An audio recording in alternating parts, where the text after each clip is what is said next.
Fondi Shqiptar i Zhvillimit ka shpallur hapjen e garës për ndërtimin e nyjeve multimodale të mobilitetit, ndërtimi i godinës së parkimit nën toksor dhe i parkut Shplodhës në Vlorë. Fondi limiti për llogaritur është 509.044.000 lekë. Referuar dokumentit në Agjencinë e Prokurimit Publik, kjo ndërhyrje synon të përmirësojë kapacitetet e parkimit në Vlorë, veçanërisht në zonat me frekuentim të lartë, duke lehtësuar lëvizjen dhe qarkullimin e mjeteve.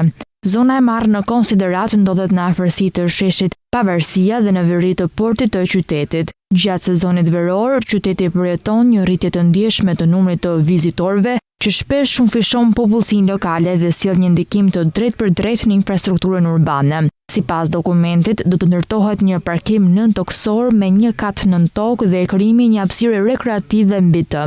Gjithashtu, rikualifikimi i hapësirave publike do të krijojë ambiente të sigurta dhe tërheqëse për komunitetin, duke ofruar mundësi për aktivitete rekreative, kulturore dhe sociale, të cilat kontribuojnë në përmirësimin e cilësisë së jetës dhe nxitjen e përfshirjes qytetare.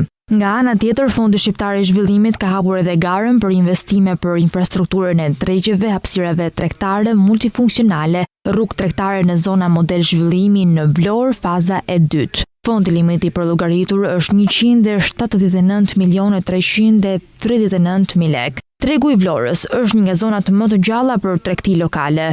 Tregu i hapur përbëhet nga njësi tregtare të hapura, vetëm të mbuluara me stre apo tent, me tezga të ekspozuara përpara me sende të ndryshme për shitje të ngritura nga vetë tregtarët përkatës.